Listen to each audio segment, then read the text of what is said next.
Bismillahir Rahmanir Rahim. Assalamu alaikum, dear participants. Welcome to this session of textual study of the Quran. Today we'll begin with verse 163 of Surah Baqarah and hope to cover until verse 185, inshallah.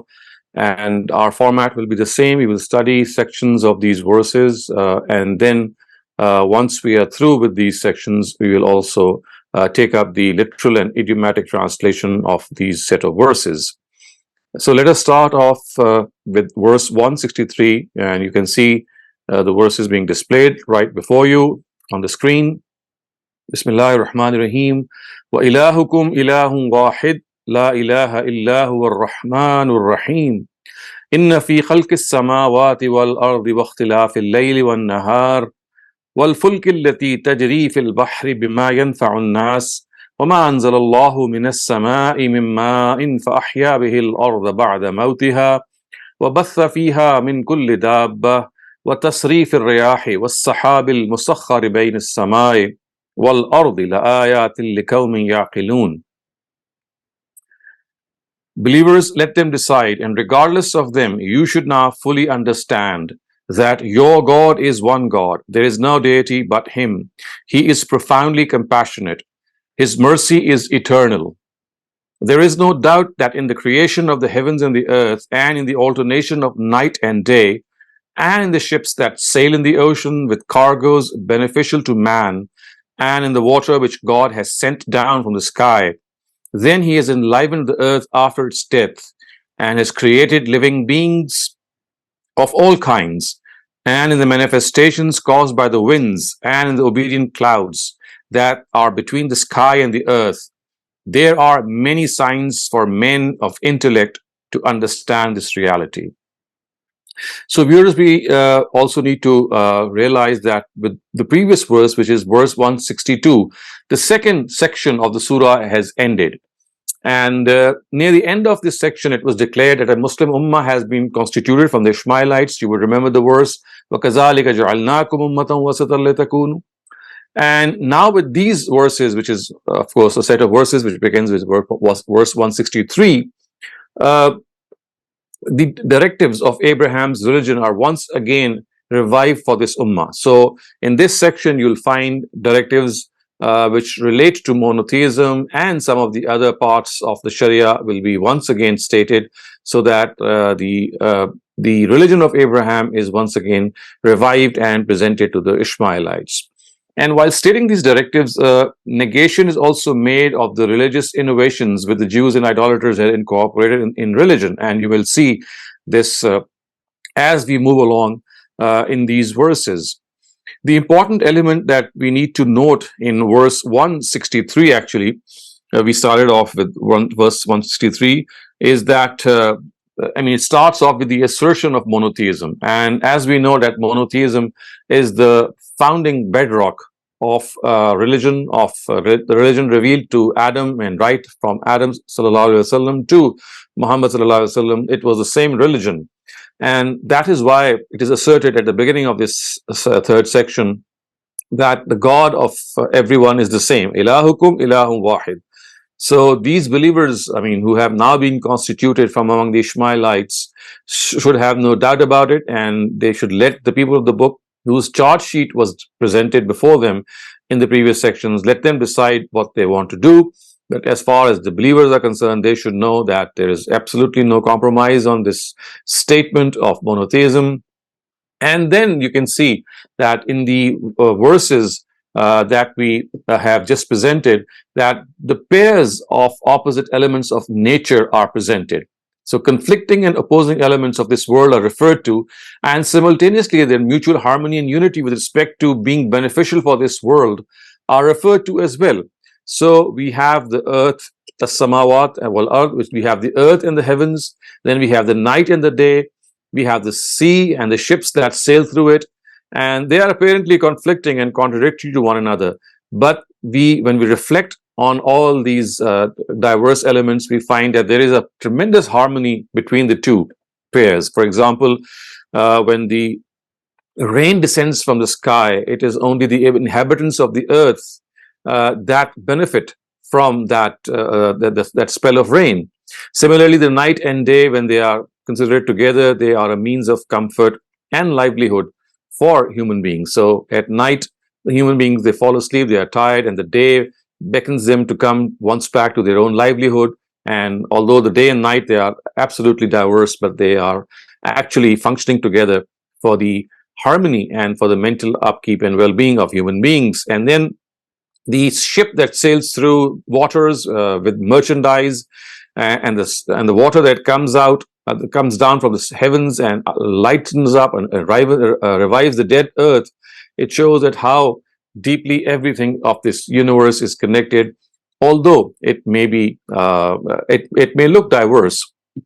And we have to understand this, that the purpose that the Almighty has presented things in pairs has been delineated in one place in Surah Zariyat, where it says that وَمِن كُلِّ خَلَقْنَا زَوْجَيْنِ لَعَلَّكُمْ تَذَكَّرُونَ, that we have created everything in pairs so that you may take heed. And what is that heed? That heed is that just as everything has a pair, this world also has a pair. And the pair of, or the other member of the pair of this of these two entities is the hereafter. So this world and the next world, they together complement one another. So importantly, we have to understand that the two members of a pair, they are like complements. They add and fill the vacuum which is found in the one, and the other ones fills it. So just as human beings are divided into men and women, so men and women, they complement one another. The earth and the sky complement one another. The night and the day complement one another. The purpose is to direct our attention to the fact that this world also has another entity, and together the two entities form a pair. So this world and the next world, they form a pair. And why is it that this pair is so evident?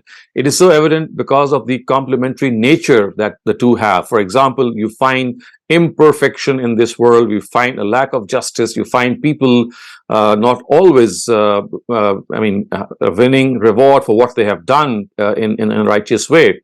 So one big thing that is found in this world is this imperfection of justice, or the non-existence of justice in many cases. So apparently this has to be understood by viewing the hereafter or the next world in union with this world, and we are now able to understand that the two now complement one another, just as a man and a woman complement one another and bridge the shortcomings of one another. So that is why you will find the Almighty presenting these things as pairs. And then another thing which is important here is the evidence for monotheism, that it is only a single intent which is governing the members, the opposite and the diverse members of the same pair, and bringing that harmony between them.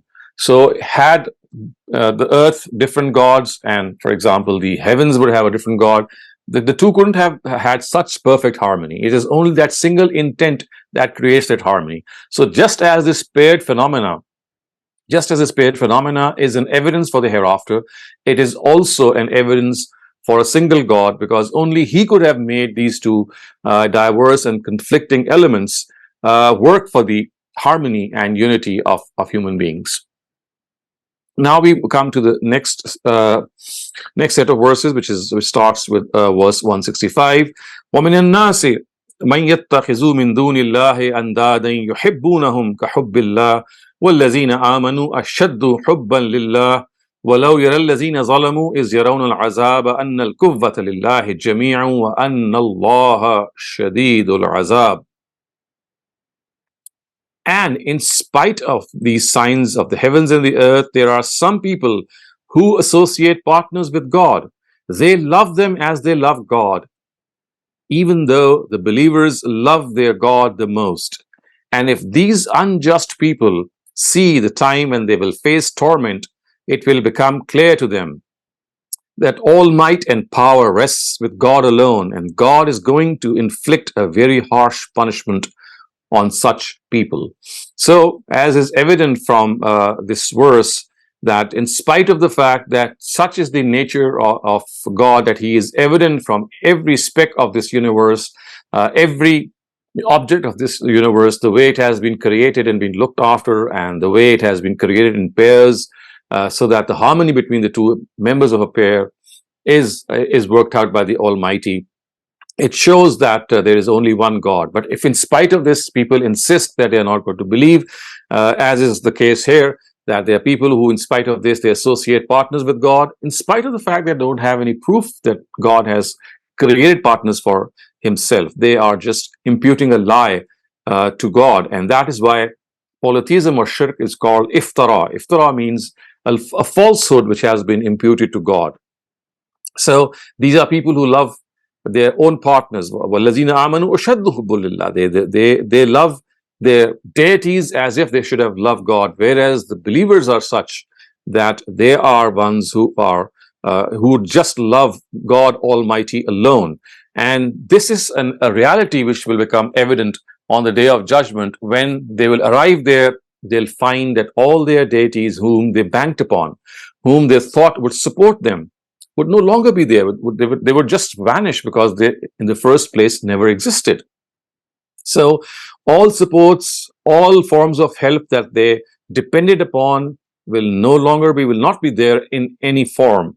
And then they will realize that what a blunder they had committed. And at other instances in the Quran, it has been cited that they would ask the Almighty to be given another chance, that they be sent back in this world so that they start believing in one God. And the Almighty says that even if He gives this chance to these people, they'll once again go back and do what they used to do, and they would indulge in polytheism. So such is the heinous nature of their crime, and that is why the Almighty says that on the day of judgment, you will see that for them is a shadidul azab, something which is a grievous punishment, something which is of a heinous nature.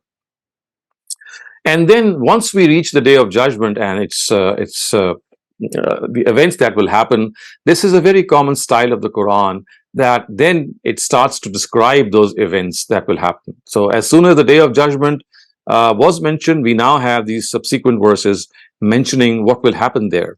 So, and what will happen there is now depicted. إِذْ تَبَرَّأَ الَّذِينَ اتَّبَعُوا مِنَ الَّذِينَ اتَّبَعُوا وَرَأَوُا الْعَذَابَ وَتَقَطَّعَتْ بِهِمُ الْأَسْبَابُ وَقَالَ الَّذِينَ اتَّبَعُوا لَوْ أَنَّ لَنَا كَرَّةً فَنَتَبَرَّأَ مِنْهُمْ كَمَا تَبَرَّؤُوا مِنَّا كَذَلِكَ يُرِيهِمُ اللَّهُ أَعْمَالَهُمْ حَسَرَاتٍ عَلَيْهِمْ وَمَا هُمْ بِخَارِجِينَ مِنَ النَّارِ. At that time, when those who were followed will disown their followers and will face the torment, and their ties will suddenly break. And those who followed them will say, would that we were given another chance to go to the previous world. Then we too would disown them as they have now disowned us. In this way, God will show them their deeds as nothing but longing to them, and they shall not be able to find any way to emerge from the fire. So at that time, when those who were followed will disown their followers and will face the torment, and their ties will suddenly break, and those who followed them will say that would that they had never been there and they would never have followed them. And this act of disowning them would be something which would be very telling upon them. They would get very angry that, well, we followed these people and now they are disowning us. So they would say that God give us another chance so that when we go back, we disown them as our deities, just as they are now disowning us as their followers.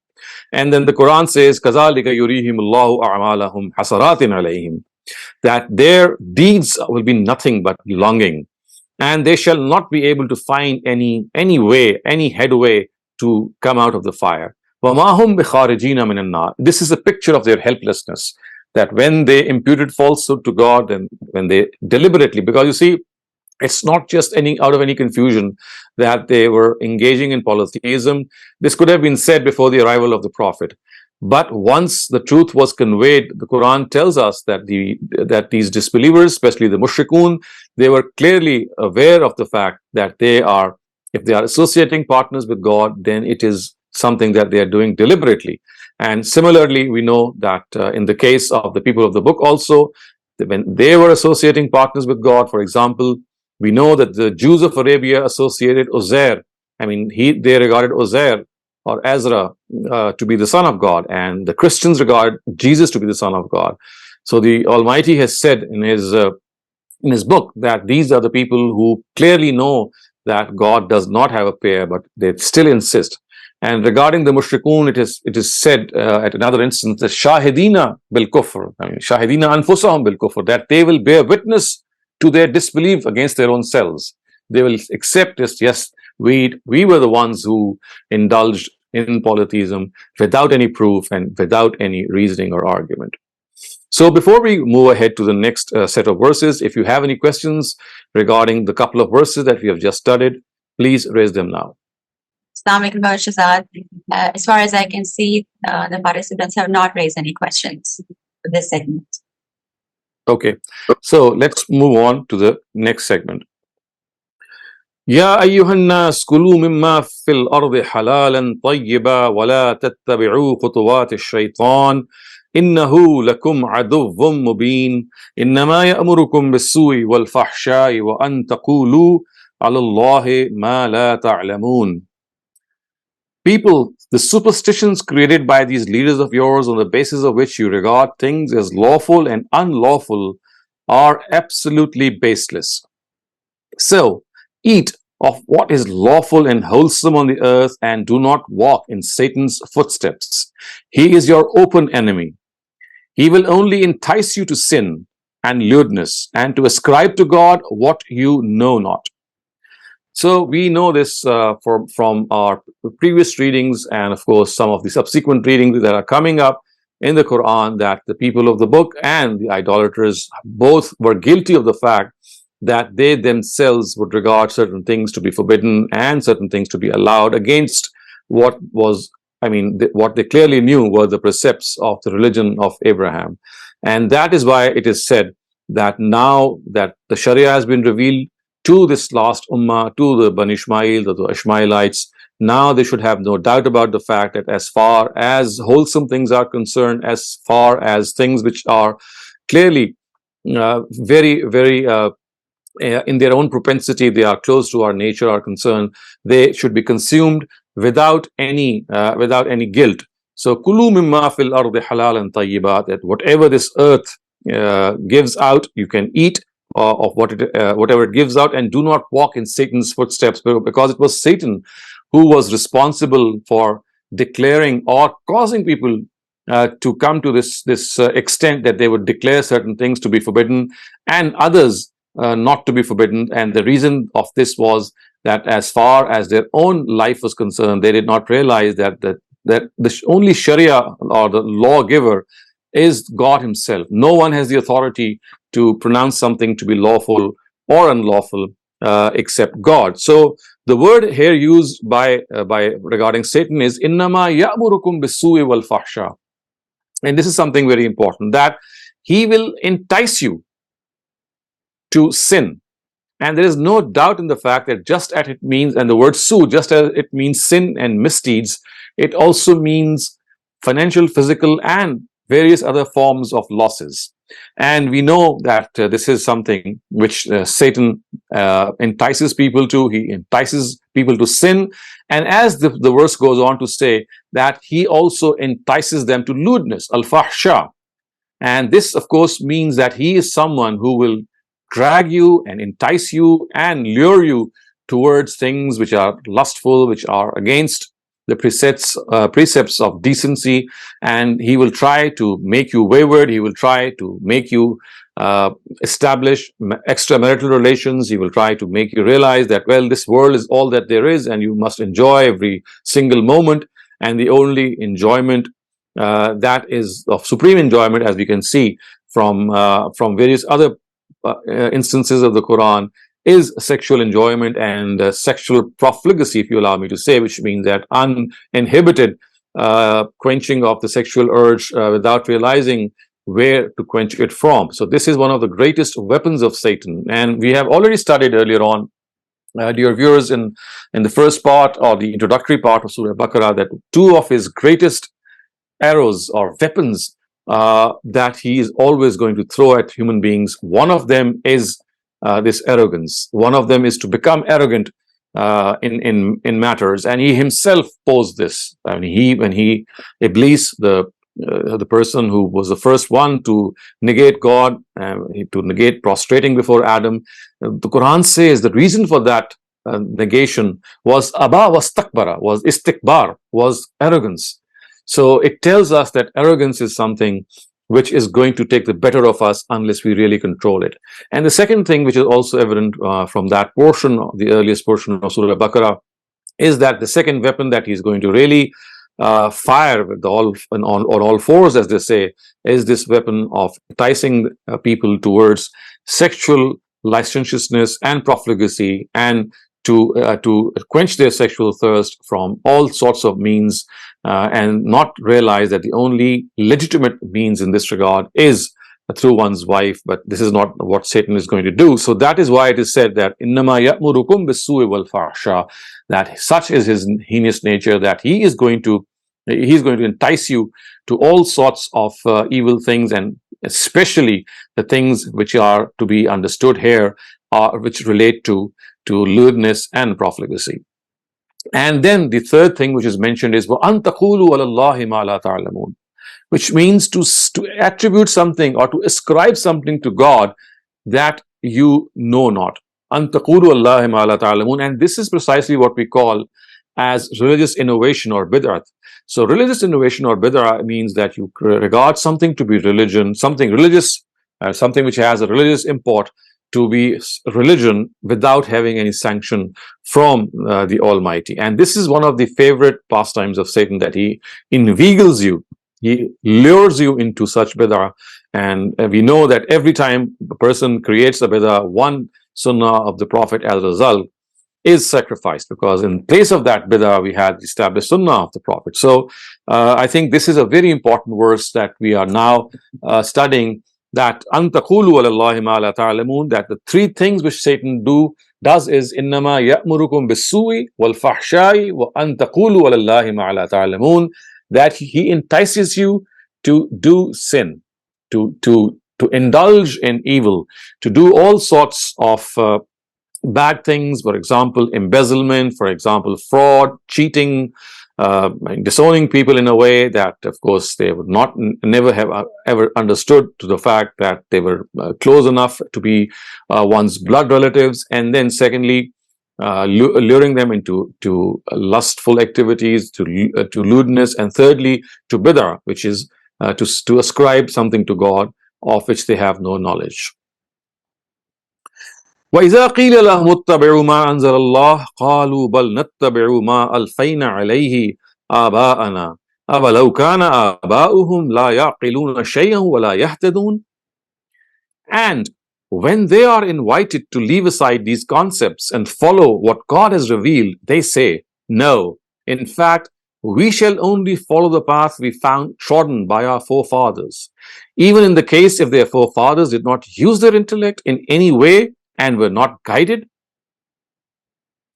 فَمَثَلُ الَّذِينَ كَفَرُوا كَمَثَلِ الَّذِي يَنْعِقُ بِمَا لَا يَسْمَعُ إِلَّا دُعَاءً وَنِدَاءً صُمٌّ بُكْمٌ عُمْيٌ فَهُمْ لَا يَعْقِلُونَ.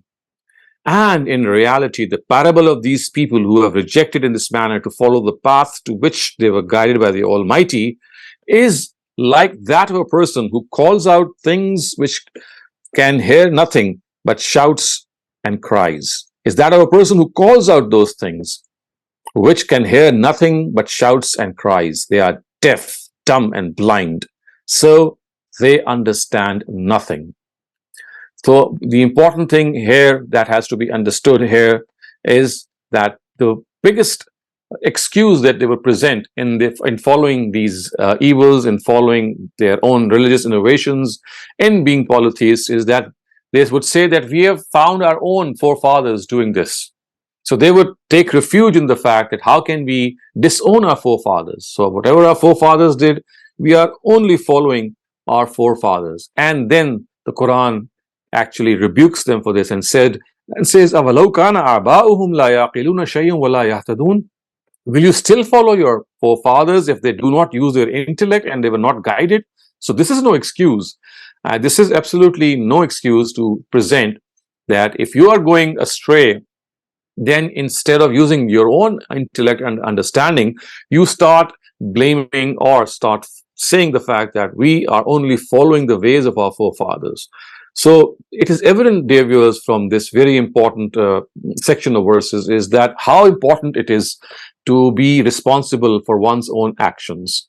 We just cannot seek refuge in the fact that when we are born in this world and we follow a certain religion, which is professed by our forefathers, by our parents, by our surroundings, that we start following it without without even questioning it, or if a question arises in our mind, we just dismiss it by saying that because we are going to be answerable for not for what we are following ourselves, but what our forefathers are are following. So the Quran says that this will not work in the hereafter.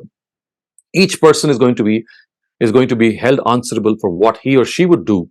You just cannot say that I am following the religion of my ancestors. Ancestors are ancestors. They could be right and they could be wrong. And from here, we also know the importance of what we call critical thinking. So critical evaluation of religious concepts is extremely important. And when something is done by your parents, for example, or the society around you, and you find it to be against the Quran, or maybe you think that it is, and when you do further research and you find out you are actually convinced, then it is an absolute given for you to follow what you have now found out as the truth. You just cannot say that you're going to follow what your forefathers are going to have been following. So the Quran actually, through this example, tells us that every human being is answerable for what he or she is going to believe, and for that he or she should continue to critically evaluate what he or she is believing. So, of course, this is it's not being implied that you start off questioning everything ab initio and start off with that beginning like inventing the wheel, so to speak. No, what the important concept here is that whenever a question arises in your mind, or whenever someone raises a question before you that questions your beliefs, then it is here that the big test lies, that you have to reevaluate, rethink, and revisit what you believed. Yes, you can continue with that previous belief, but for that you need to be intellectually satisfied that the question that arose in your mind and the question which arose or rises or may arise in the mind of other people has been answered satisfactorily. So this is a very, very important lesson that these verses present. And moreover, they also say that the parable of these people is like those who have been guided by the Almighty, is like for a person who calls towards various people, and they are deaf and dumb and blind and they don't hear anything. Why? Because they do not use these powers or these faculties of intellect, the faculty of intellect, the faculty of sight, the faculty of hearing. They just turn a deaf ear and a blind eye to all these calls. And that is why the Quran says, Summum bukmun umyun fahum la yaqilun, that they are blind, they are deaf, and they are dumb, and they are not going to understand anything. So you better leave them alone. Ya ayyuhallazina amanu kulu min tayyibati ma razaqnakum washkuru lillahi in kuntum iyyahu ta'budun. إنما حرم عليكم الميتة والدم ولحم الخنزير وما أهل به لغير الله فمن اضطر غير باغ ولا عاد فلا إثم عليه إن الله غفور رحيم. Believers, if they are not willing to abandon their religious innovations, leave them to themselves and eat without any hesitation the wholesome things which we have provided you, and be grateful to God alone, if it is to Him only you worship. If it is only Him you worship, He has forbidden you only carrion, blood, and the flesh of swine, also any animal that is slaughtered in the name of someone other than God. Even then, whoever is driven to necessity, intending neither to desire nor to transgress, incurs no sin. Indeed, God is forgiving and ever merciful. So now comes this most important area which the Sharia has described, and it starts off with these dietary laws. So remember, this is the third section of Surah Baqarah, and in the previous section, a new ummah was instituted, the Ishmaelites, and they were said that because of the fact that these Israelites did not prove worthy of the job that they were prescribed, now you are being given this duty. So once this duty was given to them, it was also important to revive all those precepts, all those directives of Sharia, which had been trampled upon or distorted by the previous group, the Israelites in this case, and of course the Banu Ismail before them. So it is said that it is important that once this new ummah is instituted, then we will start off reviving those directives. And the start is now made with this very basic area, which relates to our food and dietary laws. And why is it so important? So the reason that the intake of food or dietary laws are so important to human beings is that whatever one consumes, it has an effect on the person's personality. This is a given. And I mean, this is something so obvious. And now that in these modern times, we know the advancement of science has also substantiated this fact that what you eat and whatever you eat has an effect psychologically and physically on your own physical being. And it shapes your own ideas. It has its own effects. So the type of food that you eat is going to have its effect. And that is why it is very important that things which are wholesome, things which are pure, be eaten. And precisely for this reason, the Quran says that whatever is wholesome to you, it says to us in various other instances that whatever is wholesome to you, you don't need the Quran to enlist that wholesome food, that pure food for you, because our own human nature is perfectly equipped to find out what is wholesome and what is not. And the Quran actually tells us that there could have been 4 areas in which you could have faltered. And that is why the Almighty says that it is here that since there could have been a difference of opinion, so now in these 4 areas, the Almighty is pronouncing His own verdict. And the important thing here, which we have to understand, is that basically the Almighty does not want us to eat food which can make us savage, or which can create in us this urge to become savages.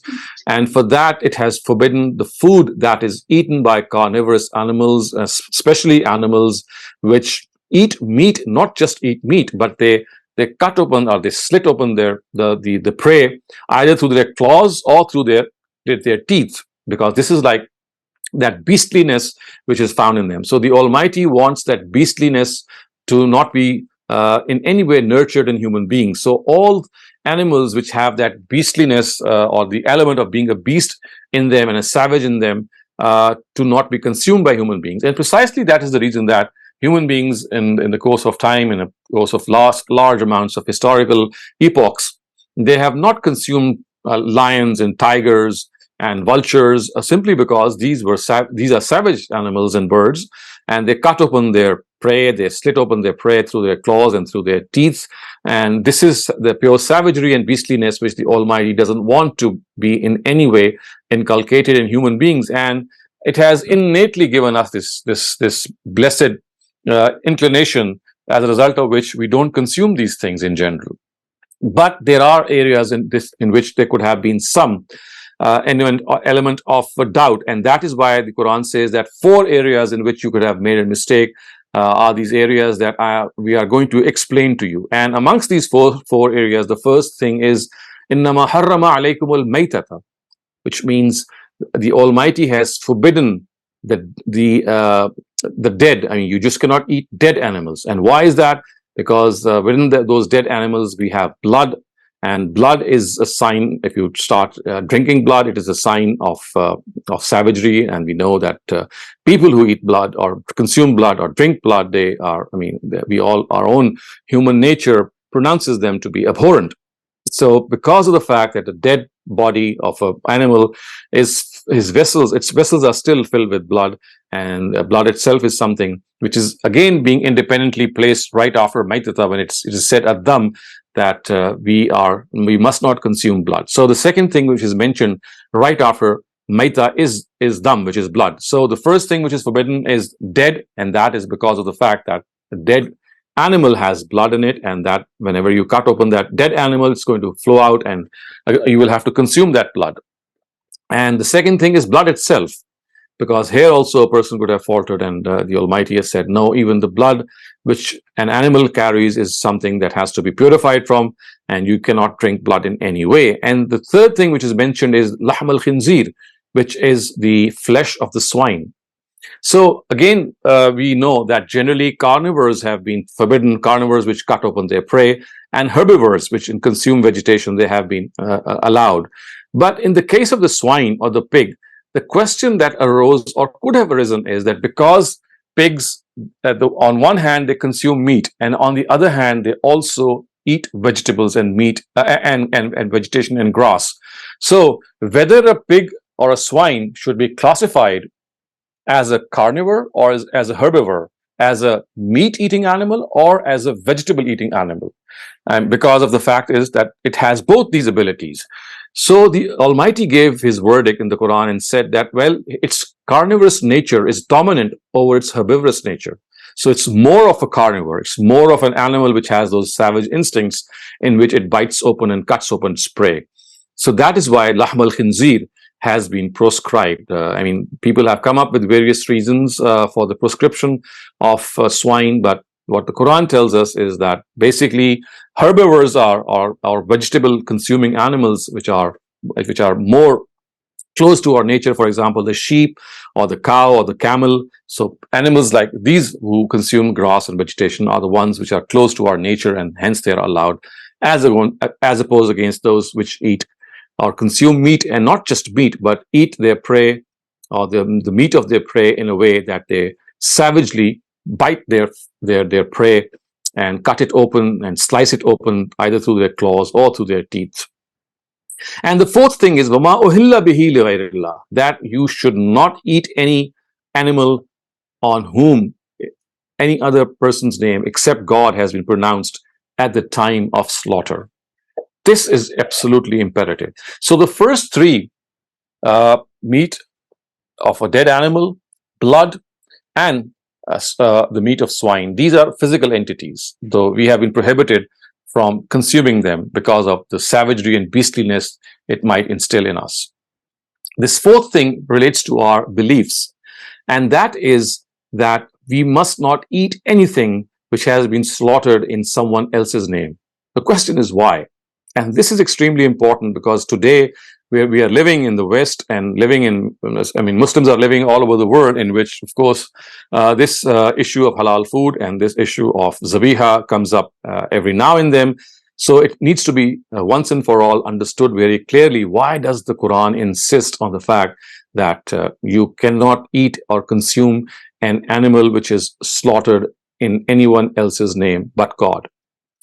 So you see, for this we have to understand that the Almighty says that taking the life of an animal is something we are not authorized.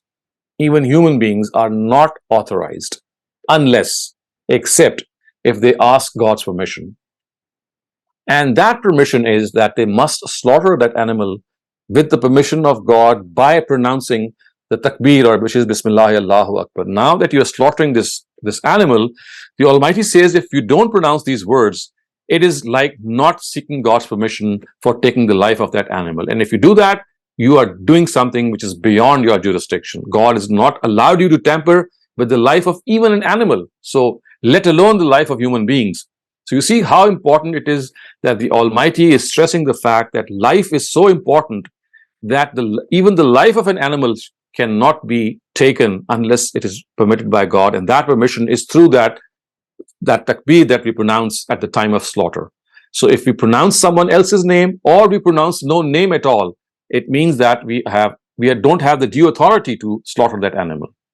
To positively have that authority is only understood when we pronounce the name of God at the time of slaughter. So people who do not pronounce any name, for example, we know today Christians do not pronounce any name while slaughtering. So therefore the food which is, or the animals which are slaughtered by them are by the same token, cannot be consumed simply because the life that they have taken, they were not authorized to take the life of that animal. And this actually throws light to a very great and a grand scheme that we have to understand. And that is basically the Almighty is stressing upon us that human life is so sanctimonious, it is so sacred, you cannot think about taking human life. Even animal life is something you cannot think about taking. So human life has utmost sanctity. Animal life also has utmost sanctity, but the only exception in the case of animal life is that because animals have been created by the Almighty for human beings, they can consume them, but with this condition that they must slaughter that animal with God's permission.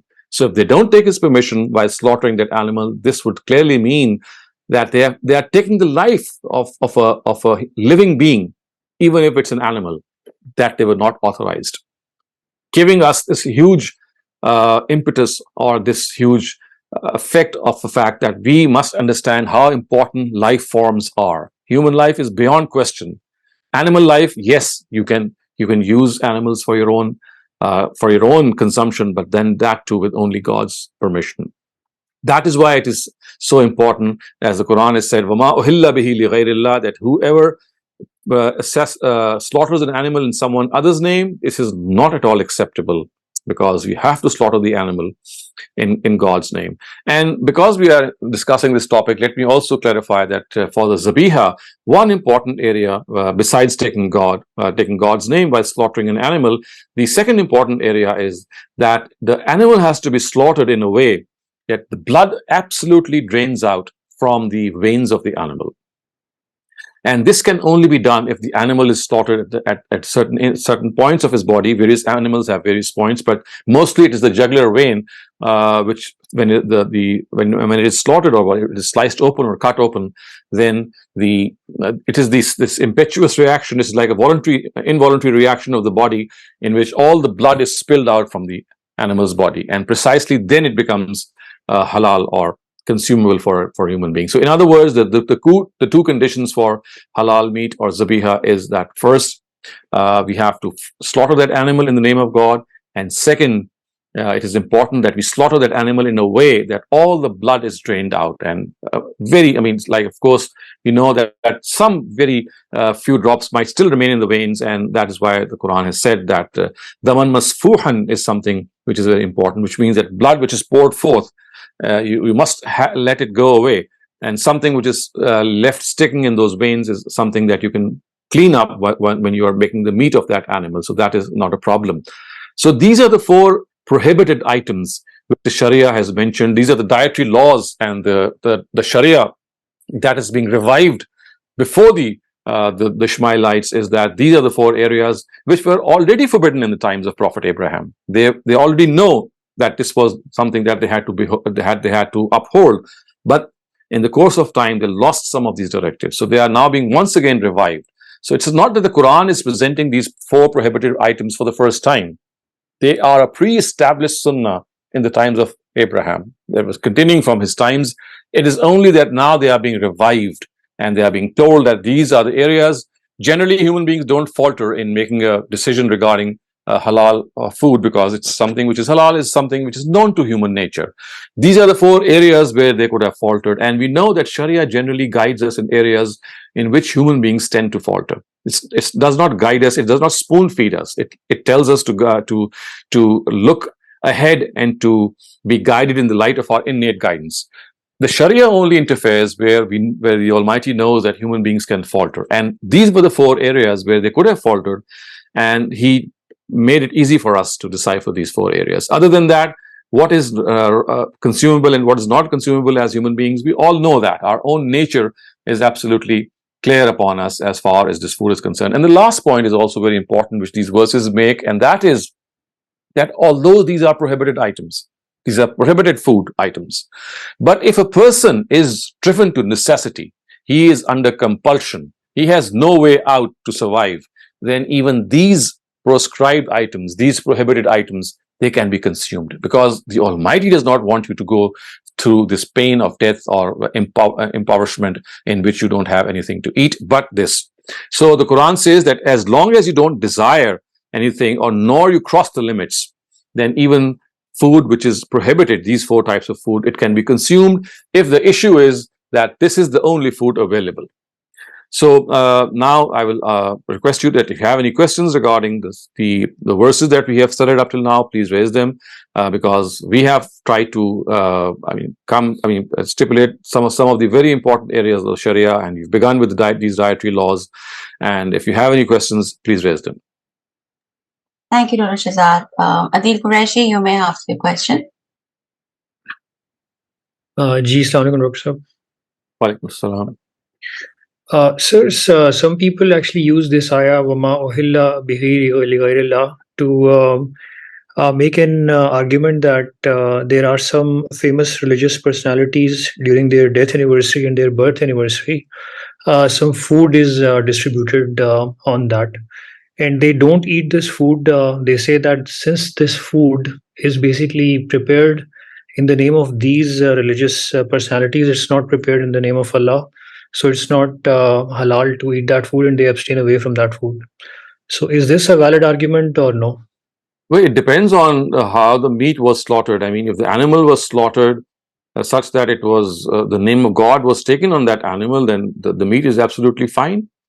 However, if the animal is slaughtered such that either the name of some revered personality was taken, or maybe it was said that we are now presenting this slaughtered animal as an offering to that revered personality, then of course that is something that should be abstained from. So it depends what they are doing. I mean, this is a area which has caused a lot of confusion, because a lot of people, I mean, they don't understand that it's not that they are dedicating any meat or food to any personality. In all probability, what they are doing on most occasions is that they are commemorating their life. I mean, they are celebrating their life, and it is not that they are sort of vowing or devoting that food. But then there are other people who actively do so. So I mean, it's the question of finding out from the person himself who is throwing this banquet, what exactly does he have in mind? If he's dedicated that food to a particular saint or a very prominent personality, then of course we must abstain from it. But if it's like it's slaughtered in the name of God, and all that you're doing is you're just celebrating the life of a person, as we generally do, then of course it bears no label of prohibition. But then there are people who, out of their own precaution, or their own temperament, they think that there's a gray area here, and we don't exactly know what they are doing. So it's better to abstain. So I have seen many people not going there for the want of this question that they might ask. So they are slightly shy to ask this question, and instead of asking and having it clarified, what they do is they think that since it's a gray area, so let's abstain from going to such places. So these are all kinds of attitudes that we can see. But in my personal opinion, if there is someone who has invited you, who's your close relative maybe, or someone that you know, there is no harm in asking what exactly is that person doing. And if there is no such thing involved, there is no harm in going. And if there is, of course, we might go there, but we should not consume the meat of that animal. Mr. Nashad Shafkat, you may ask your question now. Yes, Assalamu alaikum. Can you hear me, sir? Yes, we can hear you. Right. Sir, whether I'm talking about the killing of animals, you said that those animals slaughtered in the names of somebody else other than God. And then you said that the Christians don't take anyone's name. So would that also be haram? And the other thing is, with regard to taking lives, we kill so many cockroaches, insects. It almost happens daily. Right. Would that also fall in the category of taking a life which God has created? Obviously, we can't recreate even an ant ourselves. So that would be taking a life that God has created. Just a clarification on that, sir.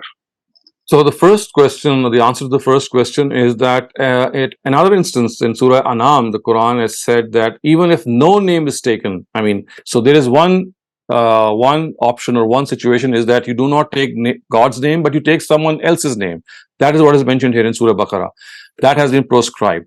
But in Surah Anam, this verse has been repeated there, or at least referred to, and at that instance it is said that La ta'kulu mimma lam yuzkar ismullahu alayh, that do not eat in which God's name has not been taken, and any name has not been taken, which is left. You've not taken any name at all. Even that is something which is prohibited.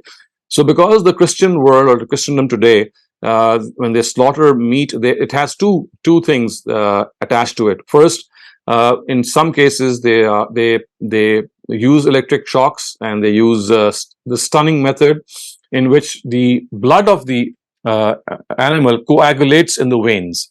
and they don't let it flow out freely the way it should be. So that makes it the first condition does not get fulfilled as a result. And the second is, of course, because of the fact that St. Paul, very earlier on, he had revoked the Sharia. As far as the Jews were concerned of his own times, and still, I mean, even of today, they take God's name when they slaughter their animal. But since St. Paul did so very earlier on, that he had revoked the Sharia, and this practice of taking God's name in the last so many centuries has been discontinued in the Christendom as well. So therefore, the second condition is also not met. So neither do they slaughter their animal in a way that all the blood is drained out the way it should, nor do they take God's name, or in fact, they don't take any name. So in both these instances, I mean, both these important conditions which makes a meat halal or consumable, they are not met.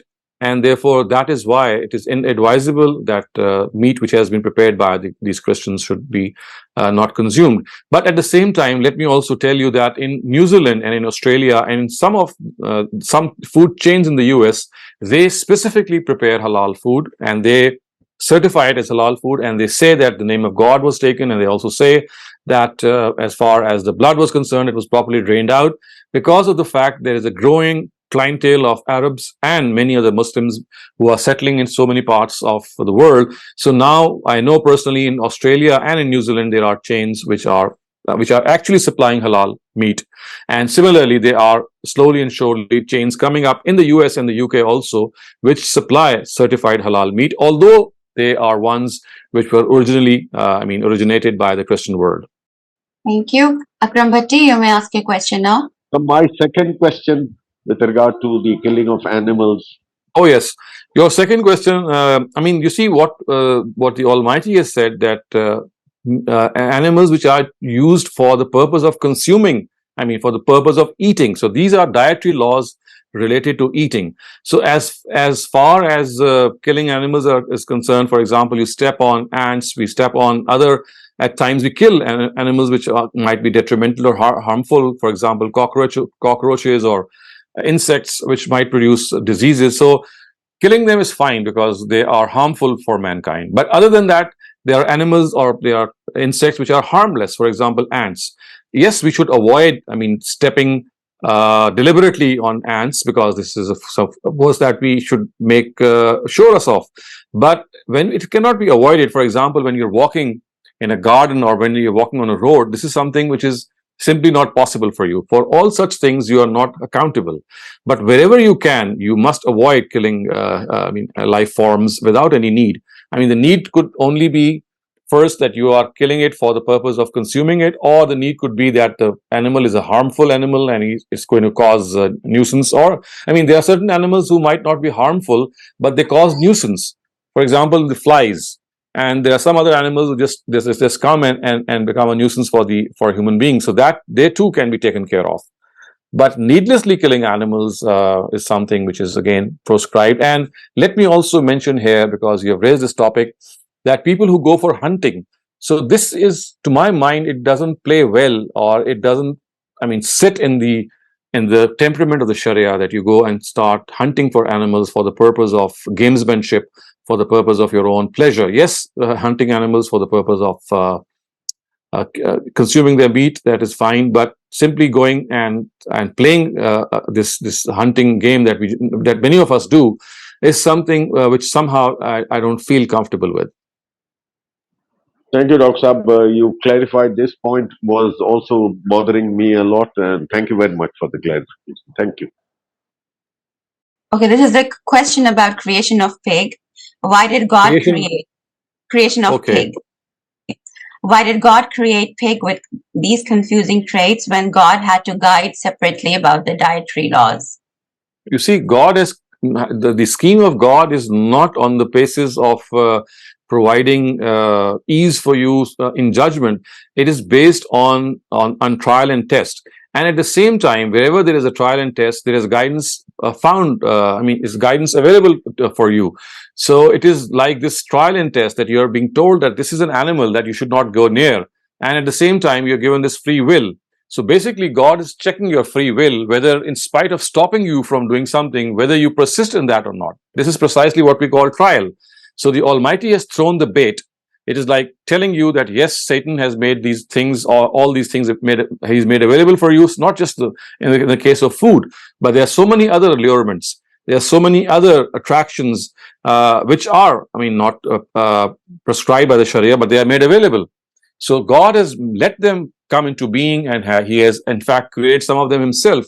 And for the purpose is that He has given us this free will, and He has also given us this choice that we can go this way or we can go that way. So He wants us to abstain from such things out of our own free will, so that we become individuals who pass this test. So basically, all this has been created, as we know, that the free will of man, or free will of human beings, is to have it tested and see whether they're out of their own will, whether out of their own volition and their own resolve, they abstain from things, or whether they fall prey to them.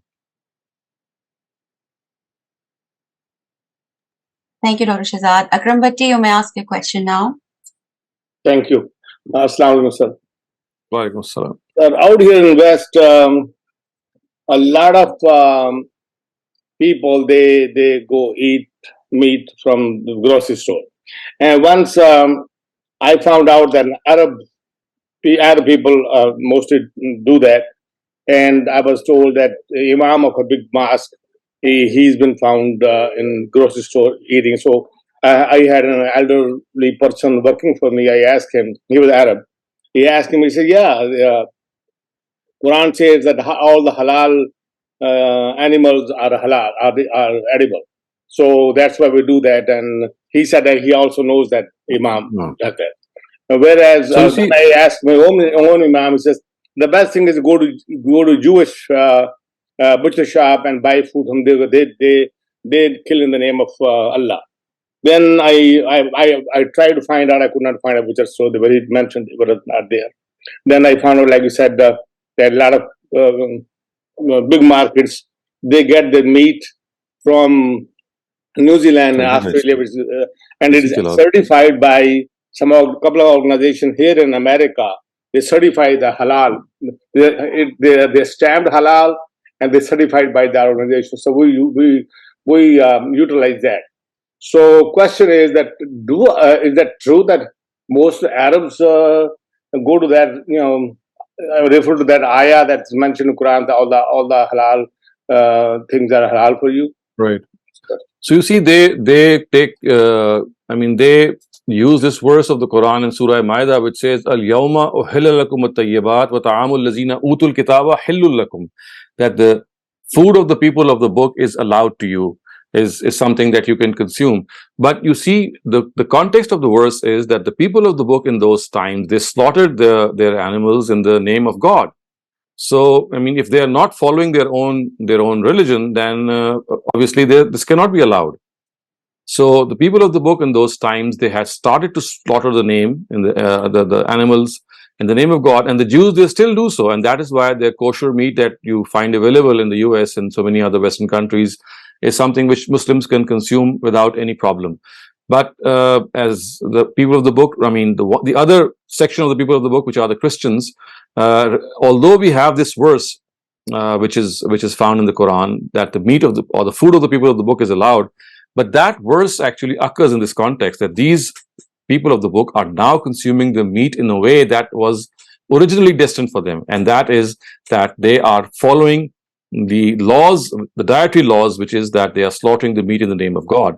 But today, of course, we know that this doesn't happen anywhere in the Christian world. So therefore, this should not be, a cause of consuming meat. And the second thing that you will find them using is that at times what they do is they just pronounce Bismillah ar-Rahman ar-Rahim at the time of eating. So remember this Bismillah ar-Rahman ar-Rahim, which is to be pronounced, it is called actually tasmiyah in Arabic language. Tasmiyah is something which is specifically prescribed at the time of the animal slaughter. It is not something to be done at the time of that you're starting to eat the meat of that animal. So tasmiyah is a practice which means that at the time that you are slicing open that animal, at that time you have to say tasmiyah. At that time you have to say Bismillah, Allahu Akbar. So, they have they think that this is something which is an optional thing. If you don't do so, then it is fine. This is the opinion of Imam Shafi'i, by the way. So because of a lot of the Arabs which reside in the US, they follow Imam Shafi'i, so therefore they consume the meat of these food chains, which to my understanding are not halal. Yeah, yes, that's what I was referring to without mentioning Imam Shafi'i. You are correct. People who call Imam Shafi'i, they do that. Right. And also, anyway, that's what it is. Yeah, thank you very much. Thank you. Saqib Khan, you may ask your question now. अस्सलाम वालेकुम sir मेरा सवाल है नज़र और न्याज के फ़र्क के बारे में, क्योंकि नज़र के बारे में तो ये कहा जाता है कि ये अल्लाह के लिए है, लेकिन न्याज के साथ जो है वो कुछ शख्सियात के नाम बाकायदा अटैच किए जाते हैं और ये कहा जाता है कि ये न्याज जो है वो फलां शख्सियत के नाम पे हम कर रहे हैं, और उनको जस्टिफाई करने के लिए फिर दलील ये दी जाती है कि ये शख्सियात जो हैं ये गैरुल्लाह नहीं हैं, बल्कि ये अल्लाह ही वाले लोग हैं, तो इसलिए न्याज जो है वो हम बाज़ शख्सियात के नाम पे भी कर सकते हैं, और जिसमें एक मशहूर जुमला भी है कि नज़र अल्लाह और न्याज के साथ फिर एक ख़ास शख्सियत का नाम भी लिया जाता है, तो इसको ज़रा फ़र्क को वाज़े कर दीजिए।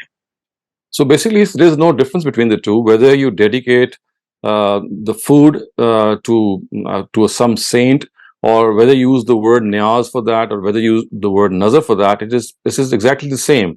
You cannot dedicate the food to anyone else except to God. And because God says that if you do so, then this amounts to polytheism. God is the only person whose name has to be taken at the time of that consumption or at the time of that slaughter.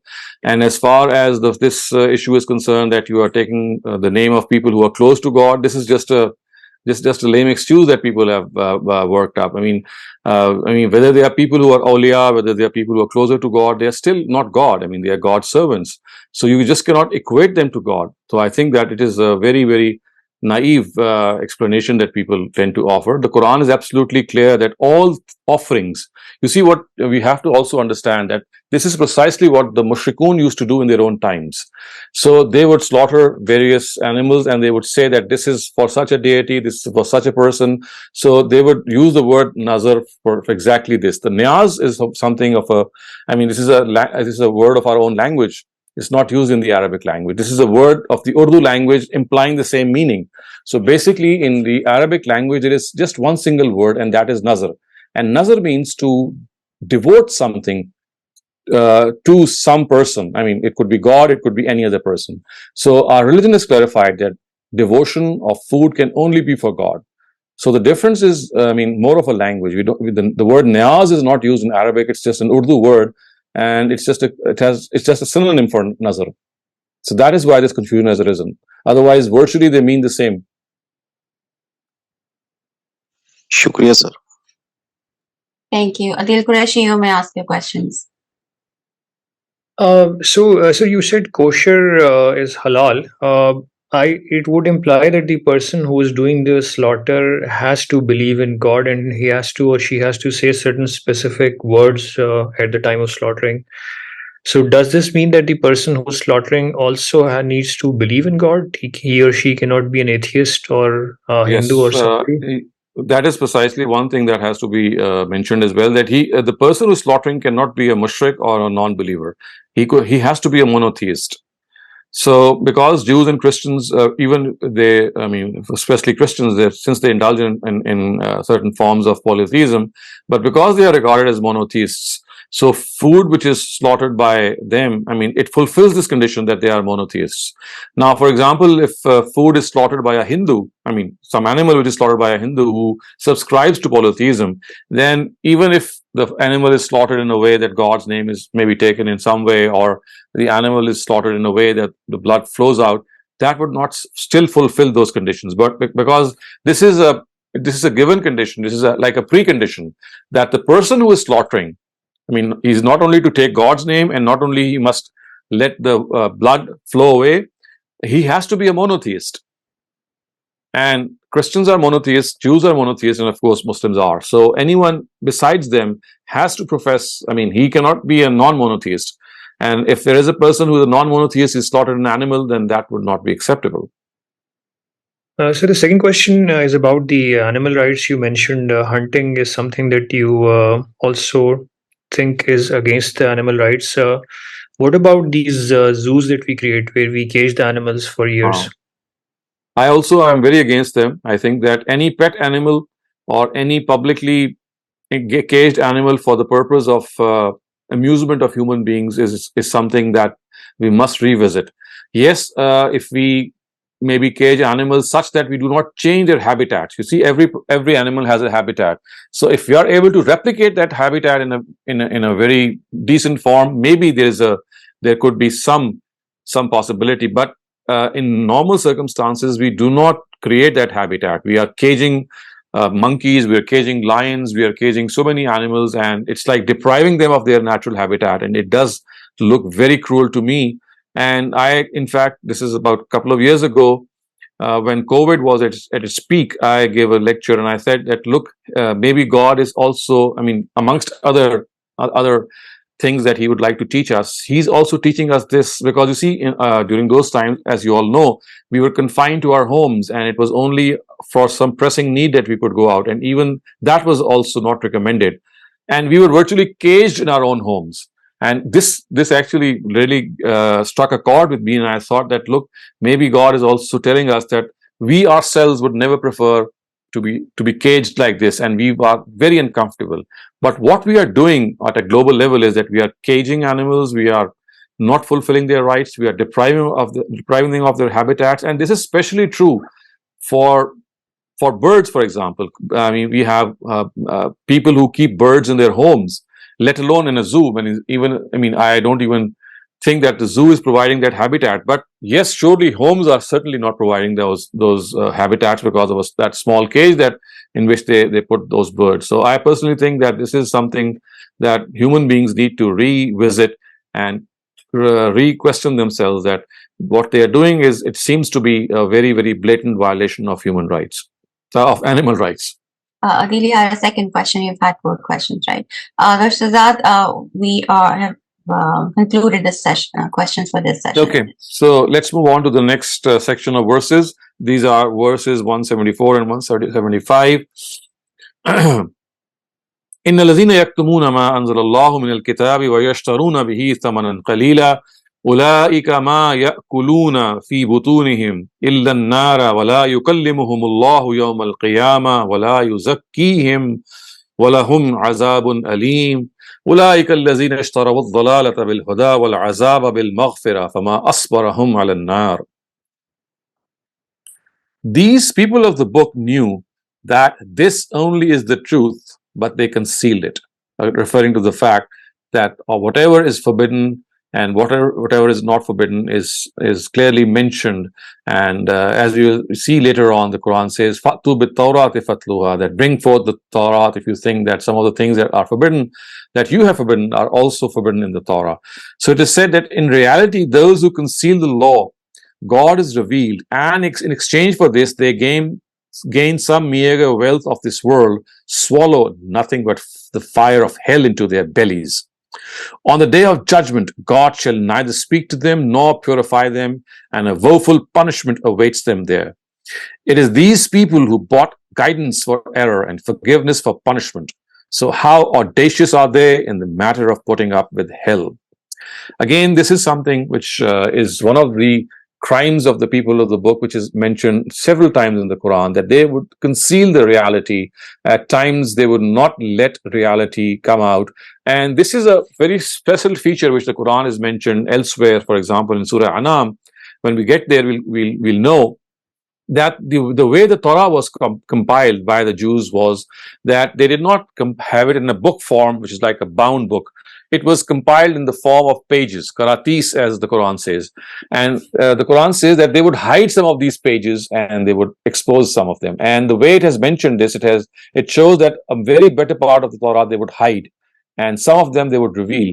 So we know from our knowledge of history and the Old Testament that the Jews did not allow the Torah to be popular amongst the masses. So their scholars would say that if you have to study the Torah, you should come to us. And people would go to them and they would teach the Torah. And of course, as the Quran says in Surah Anam, they would conceal parts of the Torah because, as I said, it was not bound in the form of a volume or a book. It was in the form of script, the form of pages or scrolls, and they would just present that part before their masses, which they wanted to, and others they would conceal. And in this way, they concealed a lot of things which went against them, their own interests. They became rich. They filled their pockets with the money of people. They collected their dues. They were the ones who said that, well, there is no such thing as the final prophet or another prophet coming. They would hide these predictions. They would change these predictions. So you have to understand the background as well, that the Torah was concealed by these scholars, and that is why the Quran is mentioned that their scholars, which the Old Testament mentions as the Pharisees and the Sadducees, they were the ones who were really guilty of these heinous ascriptions towards Scripture. So the Almighty says that those who do this, what are they doing? Ulaika ma ya'kuluna fi butunihim illa an-nar. They are just swallowing fire in their bellies. Such is the heinous nature of what they are doing. And remember, when they do, and when they arrive on the day of judgment before God, God is not going to speak to them. La yukallimu Allah yawm al-qiyamah wa la yuzakkihim, nor will he purify them, which means that any semblance of evil that is left in them would not be in any way, I mean, even if it is there, it would not be purified by the Almighty. And then it says, Walahum azabun alim, that for them shall be a grievous penalty, and they should realize that they have earned misguidance, or they have bought misguidance in lieu of guidance. This is the trade they have made. And the Quran says, Ulaika allazina ishtarawu ad-dalalata bil huda, that they have bought misguidance. I mean, they have forsaken guidance, and in its lieu, they have bought misguidance, and wal azaba bil maghfirah, and instead of buying God's maghfirah or forgiveness, they have bought his punishment and torment. And fama asbarahum ala nar, these are words of tremendous rebuke in the Arabic languages, and they mean that how audacious have they become. Fama asbarahum ala nar, that they are putting up with hell. I mean, they think that, well, whatever is going to happen, they are going to tolerate that, but they don't know that they will not be able in any way to tolerate the fire of hell. And zalika bi anna Allah nazzala al-kitaba bil haqq وَإِنَّ الَّذِينَ اخْتَلَفُوا فِي الْكِتَابِ لَفِي شِقَاقٍ بَعِيدٍ. This will happen because God revealed this book of His with the decisive truth. But these people who have differed regarding this book have gone far in their obstinacy. So another very important point which the Quran has made, that they have gone very far in their obstinacy. What is that? And that obstinate and stubborn behavior is that, in spite of being convinced of its veracity, they would not give an iota of importance to that book. They would say that we are not going to believe in it. We are not going to believe in the last prophet. That is what the Quran says, that who have differed in their own book, they have gone to such extreme, they have gone to such heights in their animosity, and therefore they are not going to come back in any way. And this is a very, very sorry state of affairs, but then it is not something which has been heaped upon them in any way. It is something that they did to themselves.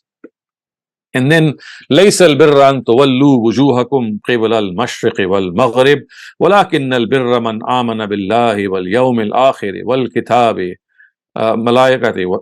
يوم الآخر والملائكة والكتاب والنبيين وآتى المال على حبه ذوي القربى واليتامى والمساكين وابن السبيل والسائلين وفي الرقاب وأقام الصلاة وآتى الزكاة والموفون بعهدهم إذا عاهدوا والصابرين في البأساء والضراء وحين البأس أولئك الذين صدقوا وأولئك هم المتقون. This is a very, very profound verse of the Quran, one of the exemplars of how the Almighty has presented the character of believers.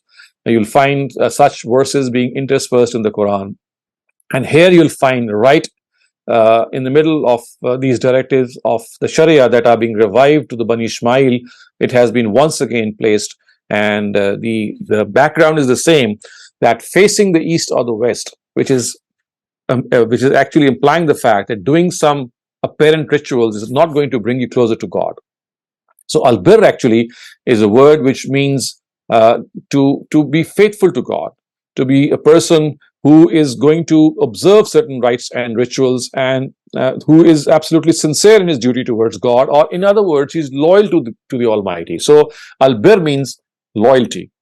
So it is being said, they think that the duty imposed on them of being loyal to God is fulfilled by merely observing certain rites and rituals.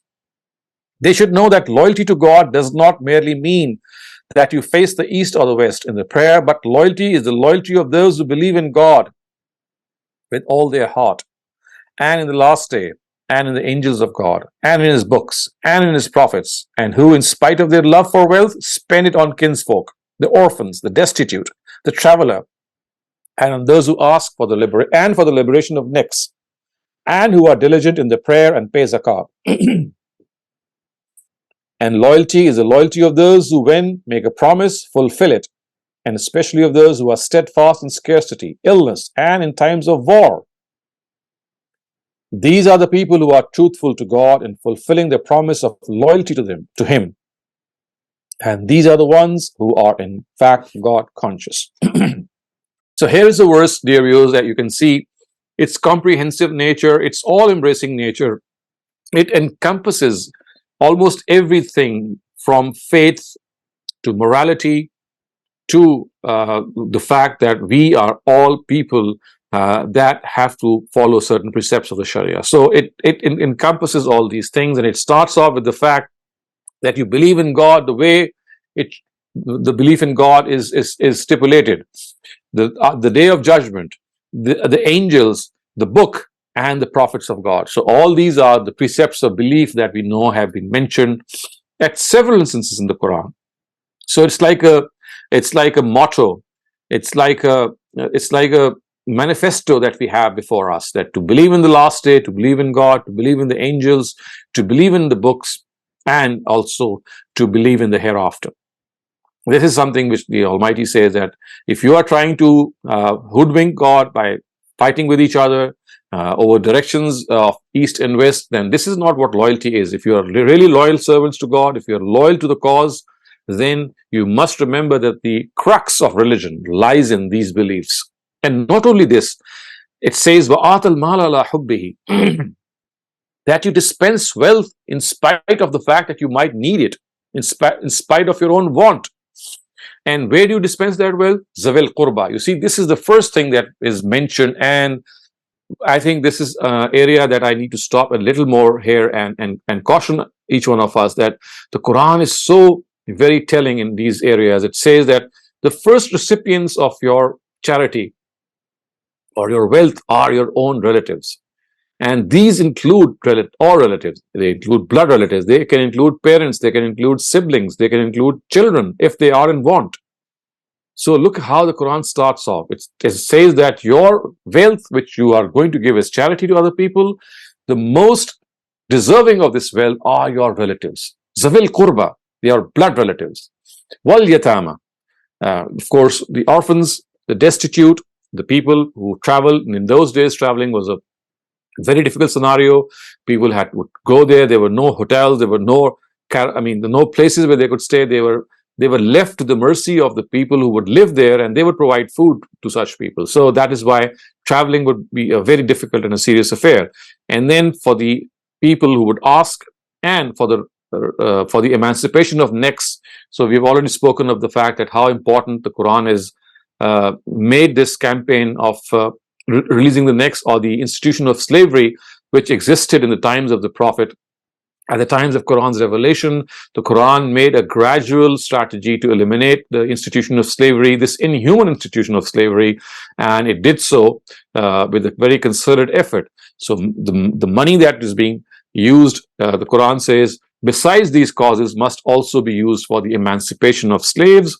And then two important rites and rituals are mentioned. وَأَقَامَ الصَّلَاةَ وَآتَى الزَّكَاةَ. So you will see that several times that the salah and zakah are mentioned together. They are like they work in tandem. They are like they work as complements to one another. So one of these rituals, which is the salah, it cements our relationship with God, and the other one, which is zakah, it establishes and cements our relationship with God's creatures, with our brethren. So that is why both of them are generally mentioned together. And then a very important sector of our life is mentioned. Wal mufuna bi ahdihim iza ahadu, that when they make a commitment, when they make a promise, they fulfill it come what may. Once they give their word, they don't go back on their word. And this is an area that we all need to work on, that either we don't give our word, or if we give our word, then we have to be true to our words. We must never go back unless there is an emergency or something which we cannot help. In that case, we must bring it to the notice of the person with whom we made that promise. Otherwise, promises have to be kept. And we also know that the biggest promise that human beings have made is the promise of fulfilling the rights of God, which is this religion that has been given to them. And that is why this is called the misaq. It's called the covenant between God and his creatures. So religion itself is a promise that we have made with God. And as a result, we have given this commitment that this is the covenant that we would like to follow and never ever go back on this covenant. And then was-sabirina fil ba'sa'i waz-zarra'i wa heen al-ba's, that these are people who remain steadfast in scarcity. I mean, when there is scarcity, when there is famine, ba'sa' waz-zarra', and when there is illness, and when in times of war. So these are the three very, very prominent areas of affliction that all of us go through. At times we are scarce in our sources. At times we are afflicted with illness. At times we are in an area or a war zone. All these areas require steadfastness and patience. And God says that these are the people, was-sabirina, they are steadfast. They are not people who just give up. They, in the wake of all these adversities, in the wake of all these calamities, they stand up to these calamities. They fight these calamities. And that is what perseverance and sabr actually means here. And then finally it is said, Ulaika allazina sadaku, that it is these people who are in fact the ones who should be called truthful, sadaku. And ulaika humul muttaqun, these are the people who are God conscious. So you see, this verse 177 has occurred in between these directives that we are given in the following verses, which we will study next week, inshallah. We will find some other directives of the Sharia being given, but right in between, this verse is juxtaposed. It is placed between various sets of Sharia verses, in which it is said that always think that loyalty to God is not going to be extracted out of certain rituals and following those rites without following the spirit. And if you want to become loyal to God, if you want to know what the true spirit is, then this is the essence of religion, that you have to be truthful, you have to be, and a person who is always caring and affectionate, who is always believing in God, and who is a person who, in spite of all his scarcities and all his shortcomings, always turns to God whenever the need arises. So I'm not going to go any further today. We still have about 6 or 7 minutes. So if you have any questions regarding what we have studied until now, please raise them. Thank you, Dr. Shehzad, for such a section, yet detailed lecture on all the dietary habits and laws of Allah. Until now, there don't seem to be any questions for this section. Okay, inshallah, then we'll see each other next week.